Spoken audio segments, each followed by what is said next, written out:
And welcome to The Drum. I'm Tim Palmer, and coming up on the show tonight, Julia Gillard says she did nothing wrong as the union slush fund affair dominates federal politics. An apology for abuse victims in the ranks of Australia's military, and should plans to increase the rate of compulsory super be scrapped? Our panel tonight, former Liberal MP Bruce Baird, Asia correspondent for the Global Mail Aubrey Belford, and in Canberra, Simon Banks from Hawker Britain. And you can join in too, as always, on Twitter using the hashtag #TheDrum. Well, Julia Gillard's record in her previous life as a lawyer has dominated federal politics today in what's shaping up as a hectic final session of Parliament. Early this morning, the opposition leader called on the Prime Minister to give a full explanation of what she knew about a fund set up by the Australian Workers' Union all those years ago. But in order to give her the benefit of the doubt, we've got to hear her side of the story, and all we've had from the Prime Minister so far are increasingly shrill stonewallings, increasingly shrill denials. Now, there is enough new material, enough documentary evidence, enough discrepancy between what appears to be the case based on the documents and what the Prime Minister has said was the case for a full explanation to be warranted. Well, the Prime Minister did not take long to respond, holding a long and at times fiery lunchtime media conference. She defended herself against the allegations about her involvement with what became known as the Workplace Relations Association of the Australian Workers' Union. Ms Gillard said she couldn't report what she didn't know. I did not set up a fund. I did not set up a bank account. Any such claim about me is a defamatory claim, and I'd look to this press gallery to try and show some leaderships in standards and accuracy here. What I did, I'll come to you in a second, what I did was I provided advice as a lawyer about the incorporation of an association. I did not incorporate an association. Julia Gillard also addressed claims that her former lover Bruce Wilson may have ordered a deposit into her bank account. I do not, to the best of my knowledge, I do not remember $5,000 being put in my bank account. However, it is a long time ago, and so I have taken steps to try and check.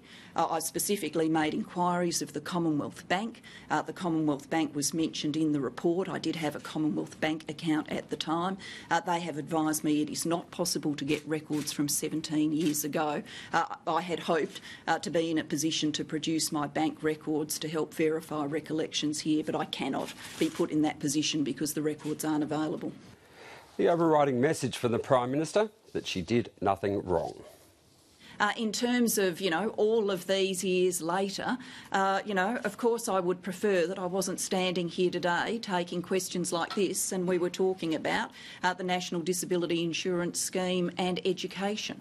But we could be in that position if the political strategy of the opposition wasn't about sleaze and smear, but it was about issues of substance for the nation's future. What I can confidently say is I did nothing wrong.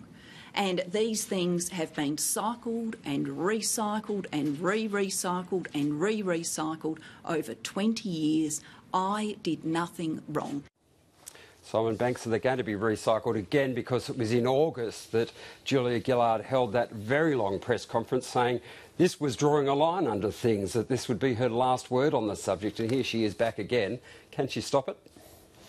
Well, I think if the opposition want to keep asking these questions, they're entitled to do so. That's the nature of our democracy. If people in the media want to put these questions, they can. I think the key point that the Prime Minister made again today is what is all this actually about? What is it fundamentally being alleged that she either didn't do or did do that was so fundamentally wrong that is giving rise to all this attention? I mean, all of us, I'm sure, in our lives can, be asked questions and not have complete memory or records about events that might have taken place, in this case, 20 years ago. The question is, they've got to be about a purpose. They've got to be about proving something. And the big problem in all of this is that other than giving the opposition an opportunity to mention the words AWU, slush fund and Julia Gillard in the one sentence, there doesn't actually seem to be an underlying allegation from the opposition at all. And in fact, as the Prime Minister pointed out again today, Tony Abbott, as leader of the opposition, Julie Bishop as deputy leader, have repeatedly been asked what is the allegation of wrongdoing on behalf of the Prime Minister, and they simply can't tell you. So, Bruce Baird, looking at what's gone so far, are there outstanding questions in your mind to the Prime Minister about her conduct? Well, to be honest, to a certain extent I agree with Simon. I'm a bit over it. I mean, who said what to whom at what time? The technical details, I think the Australian populace are not really all that concerned about. But, since we've had Ralph Blewett come back from Asia and drop these bombs there, and he's going to say all and reveal all, then I think it, again, as a strategy, puts it right back in terms of it was lead item on your news tonight. It brings the focus up there about, is the Prime Minister trustworthy or not? It also, I think it's interesting in terms of giving a new role to the Deputy Leader of the Opposition, Julie Bishop, who's also a lawyer, who's also female, takes Tony Abbott back from that adversarial role. And perhaps it is a reasonably smart political tactic, although personally I've lost the degree of interest. So exactly what Simon says, the fact that the words AWU, Slush Fund and Julia Gillard are constantly linked in the current political dialogue, that's an end enough in itself, yeah, well, is I it? think that there seems to be lacking the silver bullet. But nevertheless, the fact that we have this man who was right in the centre of it, Ralph Blewett, who was the bag man, and saying, well, he knows quite a bit more. There's allegations of the $5,000, and it is a fiery exchange, but it is politics in a hung parliament. So. Whether it's appropriate or not, it obviously is the order of the day. All right, Aubrey, to this bagman, Ralph Blewett, the man for whom the words colourful identity might have been coined, the Prime Minister put it very clearly today. If this is coming to a question of trust, she'd put her reputation against his, and she told the journalist, you choose who you're going to trust in this. But is that going to be an effective tactic by the Prime Minister if there can always be this sense that some facts are missing in this story? I think to a certain extent, if she's able to, undermine any more than Ralph Blewett has already undermined his own credibility, that will help her. But, I'm going to have to furiously agree with Simon and Bruce in that... That's a good start. Yeah. In that, really, there is no concrete thing that the opposition has been able to nail the Prime Minister with. And so far this hasn't really seemed to be about that. This does seem to be about creating an impression of impropriety. So maybe Ralph Blewett is, maybe does look dodgier coming out of this, but that's not really going to matter because people know who Julia Gillard is, and it's about informing impressions about who Julia Gillard is. But it's also, you say, well, it's a question of do you believe, in her press conference, do you believe Ralph Blewett in terms of this is what he's had, this is all these findings against him and all the errors of his ways of a colourful personality. But it's not just him, of course. I mean, there have been partners in Slater and Gordon who've made some interesting allegations as well.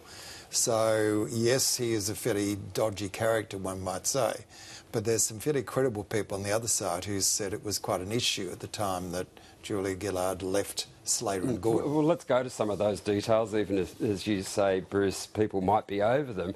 Simon Banks, one of those people was, of course, the former partner, Nicholas Stant-Brown, who said that Julia Gillard had some knowledge, he believed. He said on the 7:30 report last week. That's what prompted this story really gaining some momentum again. What about those mortgage documents for that Fitzroy Street property? Because Julia Gillard today said that the file that they came from was marked with the initials of Nick Stant-Brown and the paralegal who would have done the conveyancing, and that cleared her. Does that get her off the hook when one of the documents at the relevant time is marked "Attention Julia Gillard"? Well, let me give a bit of my history here.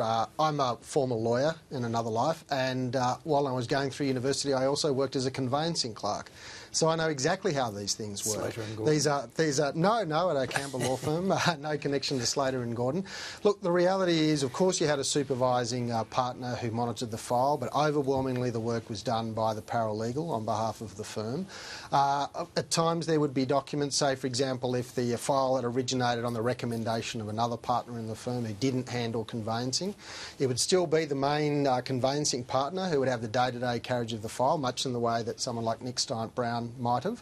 And if a document had come into the firm that was addressed to, one of the partners, that partner may or may not have seen that document, or to the extent they did, it probably came across their desk and was immediately sent to the conveyancing clerk for consideration.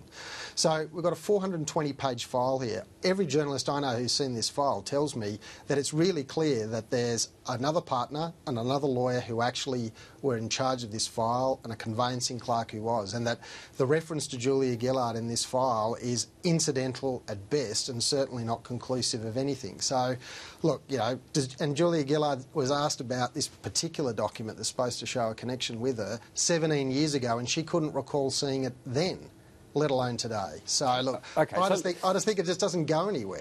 I guess considering those comments by Nicholas Stiant-Brown and the emergence of the Cambridge Diary, what really kicked this story on over the last week, you might have expected that Julie Bishop's strategy in Parliament would reflect that, and the questions might go to that. Instead, and we'll have a look at it now, she went to a fairly narrow and very specific area of questioning on the Prime Minister. She asked all the questions in question time to the Prime Minister. Let's have a look at that tack that Julie Bishop took. Why did the Prime Minister give legal advice to Wilson and Blewett on the incorporation of this association when she must have known as a partner of Slater and Gordon it was in contravention of union rules? Is the reason she did not open a file that it would have alerted her partners and the AWU to the existence of an unauthorised slush fund that received money for the benefit of Wilson and Blewett?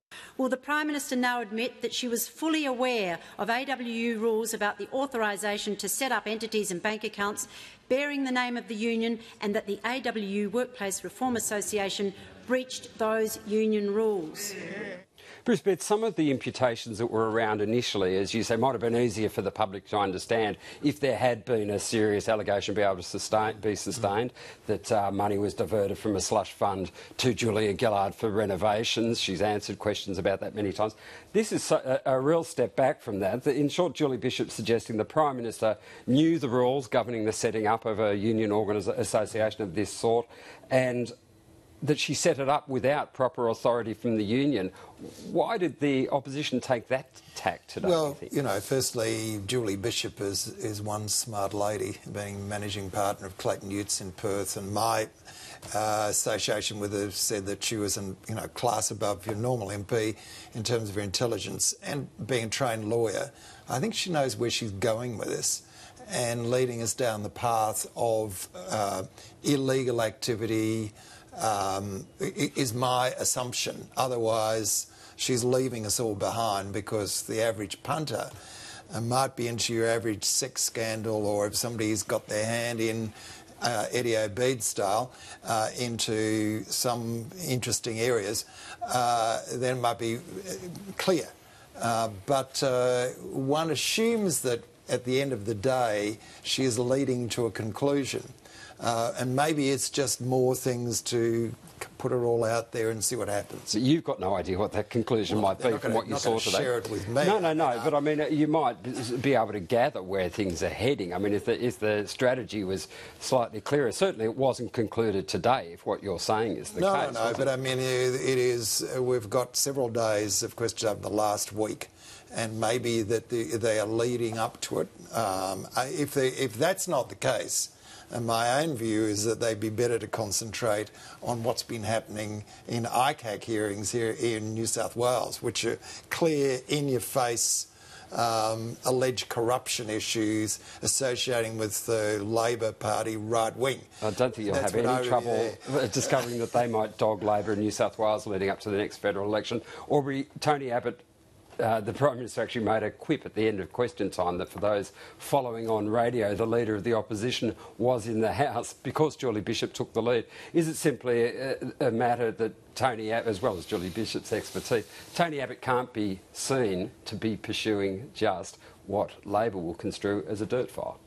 I think that's certainly a factor. I mean, watching question time today, it was quite a strange mix because it was very vitriolic, but then, you know, every time Julie Bishop came up for a question, it was also extremely dry. It was sort of like watching the world's angriest and most boring game of ping pong because, you know, you had Julie Bishop coming up asking a question, you know, everyone, I'm sure, out there in the real world, their eyes were glazing over, and then you'd have the Prime Minister come back and refute it quite angrily. And I think given the amount of vitriol that's going on in Parliament and given the talk of misogyny that's been going around, I think Tony Abbott really couldn't touch that in the sort of way that Julie Bishop's been able to pursue it, as dull as the actual content of it all is. I think the Australian Ping Pong Association, if you're writing in, that letter should go to Aubrey Belford there. Well, the Coalition also announced plans for a private members' bill, which it says would make trade union leaders accountable to the same degree as company directors.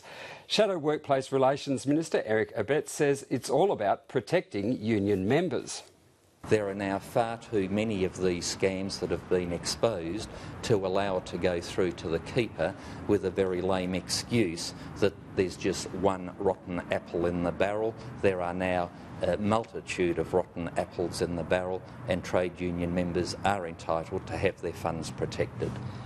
Tony Abbott denies he's exploiting the Prime Minister's situation. He says it's a perfectly appropriate time to introduce the legislation. We have been pressing the point here for the best part of a year, and I think it's very important that the government say exactly where it stands on this. Is it in favour of ensuring that union officials who rip off their members are appropriately punished, or does it want to continue to make excuses for dodgy behaviour inside the union movement? Simon, why should Tony Abbott have to suggest he's not exploiting the moment? I mean, after all, here is malfeasance however long ago in the AWU, added to what we've seen in the Health Services Union in the last couple of years, and with the Craig Thompson matter still doing the rounds. Why should Tony Abbott shrink away from that? He's got a point, hasn't he? I think as he's actually getting caught out on precisely the point he's being alleged again. I mean, let's start with one thing. I mean, fraud's been a Commonwealth criminal offence since, Adam was a boy, certainly since, the first of the Commonwealth Crimes Act. So if people were defrauding companies to put money into a fund that they weren't entitled to, there's pretty simple, straight up and down, hard-nosed criminal offences, far more serious than anything that Mr Abbott's proposing, that could address this. The next point is that Tony's had this proposal, this policy proposal, sitting around, as he admitted himself then, for the best part of 12 months and hasn't done anything about it. And even today, like I walked into the studio just before 6 o'clock, Parliament's been sitting from 10 o'clock this morning. He still hasn't introduced the bill into the Parliament today. So what's going on? I mean, I think journalists are quite right to ask him the question. This is just a stunt. We all know it's a stunt. Good on you, mate. Great. Trying to pretend you're positive, but all he's doing is, again, AWU/fund Julia Gillard. That's what it's all about. Well, it's working. More Bruce, than that. I mean, yes, Bruce, that is a very simplistic Labor Party central answer. Are you not satisfied with the current laws as they stand that Simon says would adequately allow prosecution of union officials? We have got some major corruption issues by the Health Services Union. And these latest ones of the AWU. Let's say alleged with the Health Services Union. Those matters are being prosecuted. But you know how slow it's all been. I mean, we've had the workplace inquiry, and we've had it's been going on for years, and nothing has happened.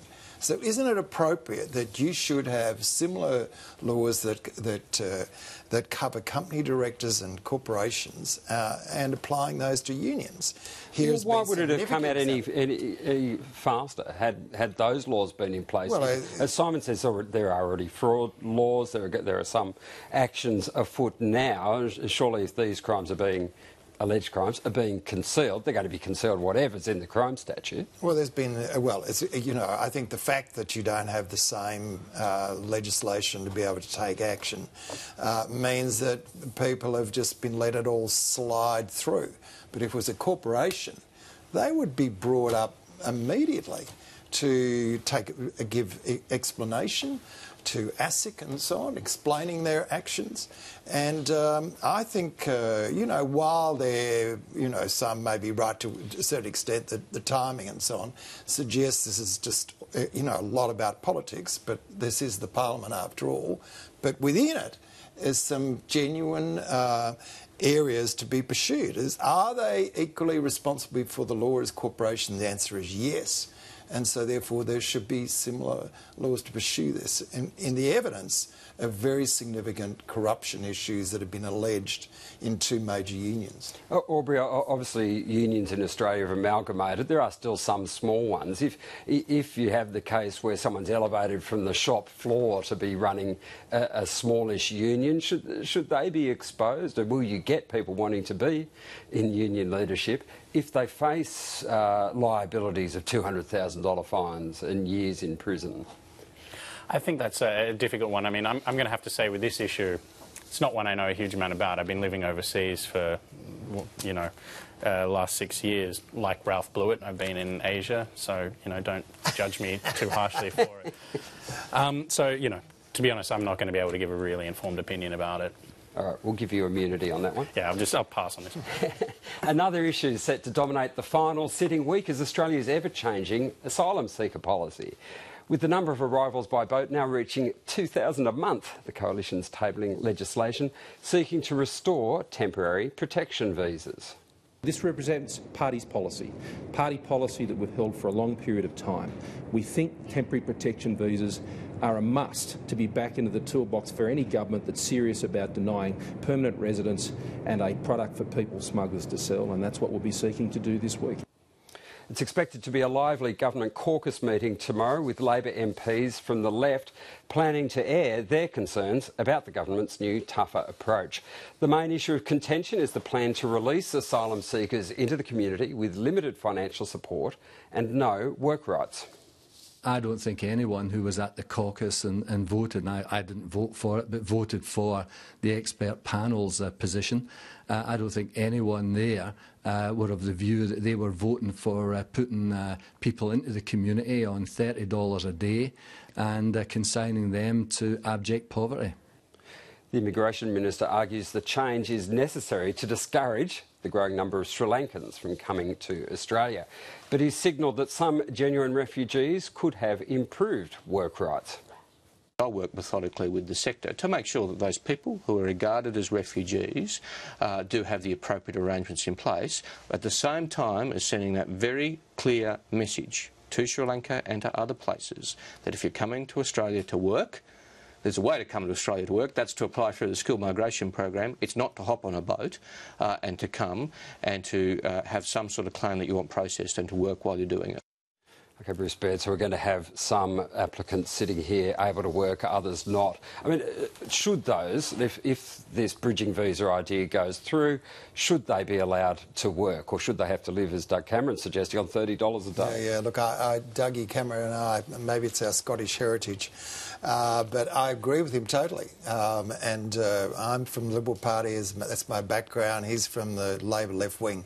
But what we have is a situation in both parties is this absolute race to the bottom that we've got. I mean, this announcement by the government that they're going to put people on bridging visas, no work rights, they'll soon be on charities knocking at the door, trying to subsist. And if this goes on and they're saying the no advantage requirement comes in, people would be 5 years living hand to mouth.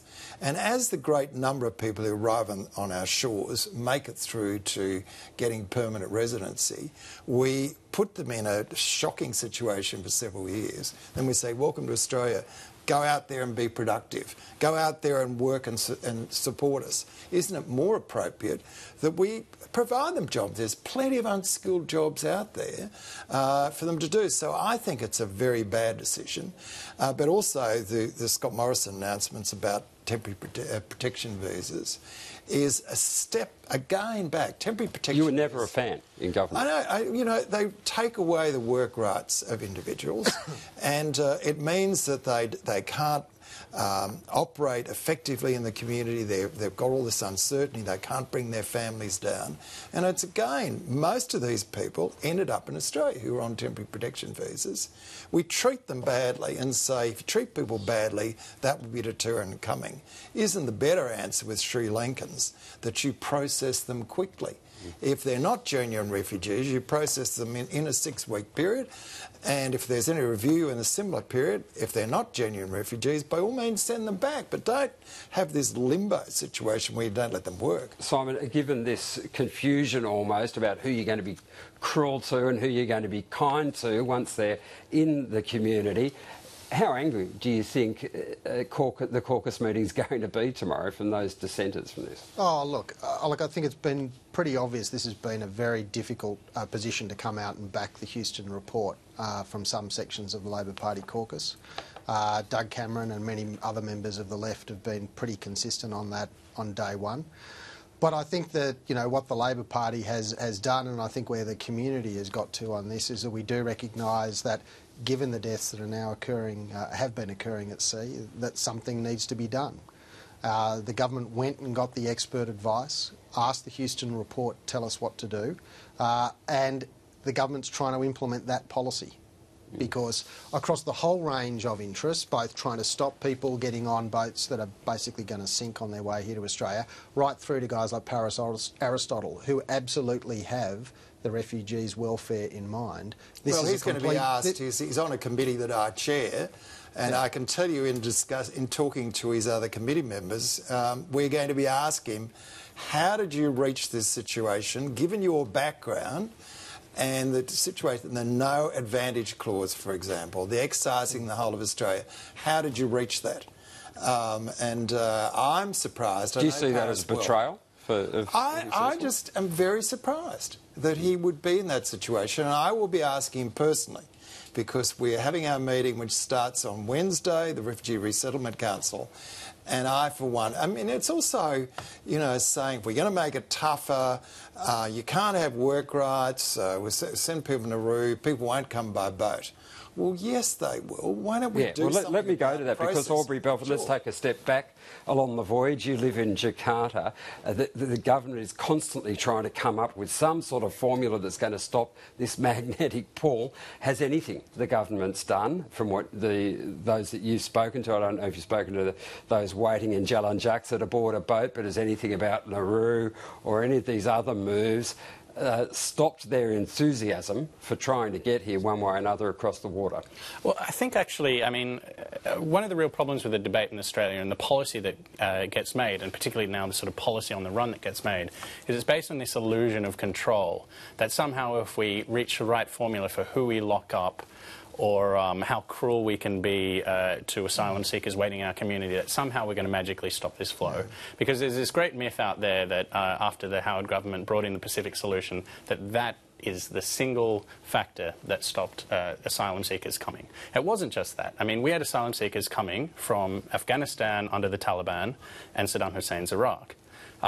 After the Pacific Solution came in, we overthrew the Taliban, we overthrew Saddam Hussein. And so the people waiting in refugee camps, we had millions of people in refugee camps in Pakistan, and a lot of them went back to Afghanistan in that time. Now what we're seeing is that Afghanistan is getting worse. Pakistan, which used to be a safe haven for Hazara refugees, is also gotten worse. I've been there twice this year, and I've heard some truly frightening stories and spoken to a lot of people in terrible situations. That's a big factor that's driving them. If you look at Sri Lanka as well. Sri Lanka, we had the Tamil Tigers were crushed by the government a few years ago with massive loss of life and a lot of violations of human rights. Iran, still not a nice place.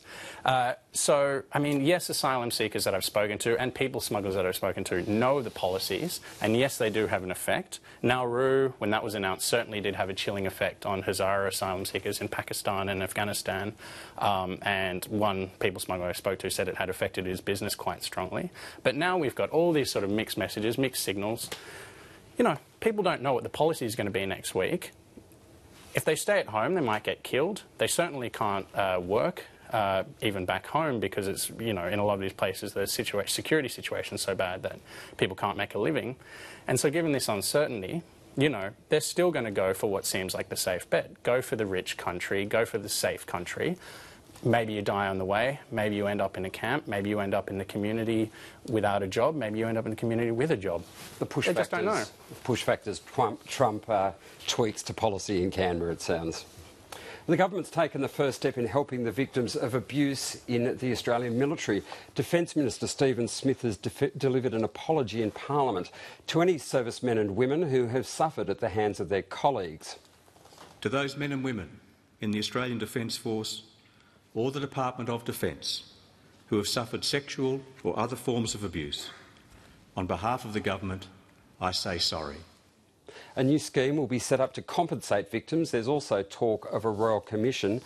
Bruce Baird, I think it's a maximum of $50,000 they're talking about in this compensation scheme, puts it in line with victims' compensation schemes, say, in New South Wales, and they are allowed to sue elsewhere, but the Catholic Church might give more significant sums straight off the bat from their compensation scheme. So is it enough? Well, I mean, it's certainly an interesting starting point. I'm glad to see Stephen Smith make that acknowledgement and the apology in the Parliament, appropriate and a long time coming. And I think it probably sends the right message out to the Defence Forces. Behave like this and there will be serious consequences. So it's the right message, it was the right thing to do, and the compensation is certainly a good starting point. The consequences yet to come to some, it seems, Simon Banks. It's possible that male cadets who raped female cadets at the Australian Defence Force Academy in the late 1990s and other cadets who witnessed such rape and did not intervene may now be in middle to senior management positions in the ADF. That's the findings of the report. Simon Banks, should those people be stood down as soon as they are identified until there's a full commission into this?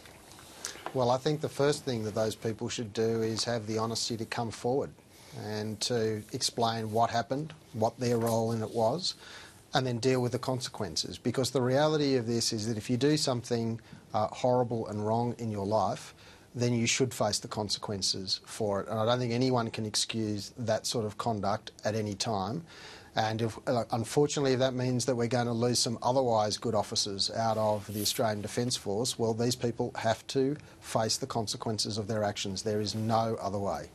But should they be stood down before a full Royal Commission, if that's what's called, into those ADFA, that one specific phase of ADFA, if they're named and identified in the lead-up, should they be immediately stood down, no matter how high-ranking they are? Well, I don't think anyone's exempt from these processes. So if anyone, no matter what they've done, has done something sufficiently serious that it warrants them being stood aside, then of course they should be stood aside. I don't think it's even really a matter of debate. I mean, there are going to be a whole range of consequences that come out of this. In some of those cases, some of those people may well end up facing criminal charges. Others may just face disciplinary and other charges. There are proper processes depending upon the particular actions or non-actions of the individual concerned that determines what happens to them. But certainly for, I guess, those directly involved or those who more willfully turned a blind eye to what's going on, I don't think they should avoid the consequences of what they did. And in fact, the sooner they come forward, are contrite and apologise and explain exactly what their role is, the better for them. Well, potentially 2 more Royal Commissions could come from the task forces. Recommendations in the end. Next on the drum, should plans to increase compulsory super be scrapped? Stephen Kirchner from the Centre for Independent Studies argues that case.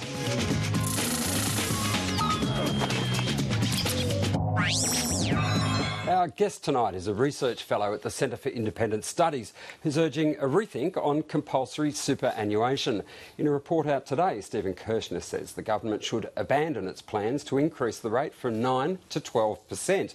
He argues the higher amount of super will be particularly harsh on low-income households and it won't help us pay for an ageing population anyway. Dr Kirchner, welcome to the drum. We take to the second part of that statement I just made then first. You say that the Treasury figures suggest that this idea that the compulsory super is going to relieve our enormous liability through the pension somewhere down the track, that their projections for 2040, when all this is meant to be totally in place and mature, it doesn't improve the situation that much. I find that sounds surprising. What do the figures reveal? Well, that's right. The mature compulsory superannuation system actually won't put a big dent in future pension eligibility. So at the moment, about 80% of people of pension age qualify for the age pension. About half of those get the full pension. If you go out to 2047 with a mature superannuation system, the number of people who get the pension will still be around 76% of those of pension age. And in terms of those on the full pension, it's only dropping down to about 36%. Right, so you drop about 10% on the full pension. Is that not worth? Is this scheme worth that? Well, I think it's disappointing expectations that the mature superannuation system would actually largely replace the age pension. I think the way it's shaping up at the moment is that it's just going to augment the age pension. OK, let's go to your concern for the people actually contributing to these funds. You say that it falls particularly heavily on low-income families. In what way do they pay? Well, superannuation benefits are paid in lieu of wages. So by increasing the compulsory contribution rate, you're lowering take-home pay. And it's also a tax on employment, so you're also going to be reducing employment and hours worked. And so part of what compulsory super is doing, it's redistributing income from the present to the future. But in terms of people's lifetime income, it's not necessarily making them better off. One of your big suggestions here is that this is a type of paternalism, not that all government across the board could be construed that way. But why do you say this is particularly paternalistic? Well, I think that paternalism is a large part of the case for compulsory super, because the argument is that in the absence of compulsion, some people will undersave. And I think people's saving performance is actually much better than we give them credit for. And the issue of undersaving really only becomes a problem when you have a fiscal externality involved. In other words, people who undersave become a burden on the rest of the population through higher taxes. But as we've seen with the Treasury's projections, the mature superannuation system actually isn't going to fully address that fiscal externality. Bruce Bird, you've been in government both at state and federal level. If you drop this altogether, would you trust most constituents to save adequately for their retirement of their own volition? No, it sounds to me like, with all due respect, like the Tea Party's response to Obamacare.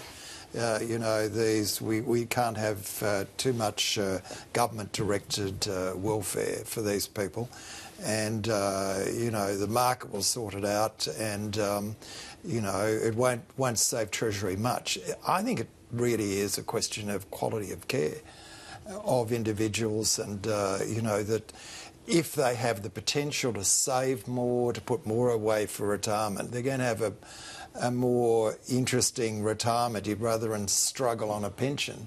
They will have the opportunity to have other income sources.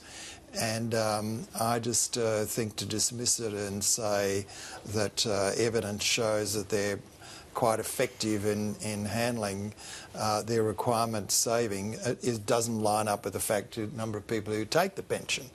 And I, for one, think it's an appropriate way to go. Well, Stephen, let me ask it this way. If you expect people to save adequately for their retirement spontaneously without being directed by government, in what way do things change then? The money is still not spent by them.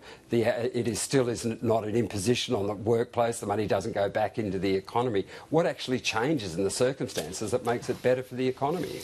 Well, part of what I'm proposing here is a radical change in the taxation arrangements for superannuation. So, in other words, exempting earnings and contributions from tax and shifting the tax burden to the benefit stage. And I think this would make superannuation a much more attractive savings vehicle and would actually set up superannuation to compete more effectively with housing in terms of saving. So I think if you make superannuation sufficiently attractive, if you get the taxation of superannuation right, then you will attract voluntary saving via superannuation. Isn't that going to really feed into the wealthier members of our society? If you were, well, that's what the current system is doing because of the concessional contribution arrangements. Yeah, but when you tax benefits, you can integrate the taxation of superannuation with the income tax system, which of course is progressive. So this will get rid of a lot of the inequities that arise from the current concessional contribution arrangements. The greater the incentive in order to undertake the path you're talking about is the higher your salary tax bracket is going to be. Doesn't that follow logically? For those people on the highest level, any incentive for a tax write-off is going to be more interesting. For those that I'm going to have to ask you to answer this very quickly, Steve. Yeah, so if you're taxing superannuation benefits, then the bigger the benefit, the larger the tax you're going to pay under the progressive income tax system. And the taxation of super becomes very transparent in that context. And it also improves labour force participation for people of retirement age because they can defer the tax benefit by staying in the labour market. I'm going to have to wind you up there. Stephen Kirchner, thank you very much for joining us on The Drum. That's all for the program tonight. Thanks to the panel, Bruce Baird, Aubrey Belford and Simon Banks in Canberra. You can check us out online. No, we'll see you again at the same time tomorrow night. Good night.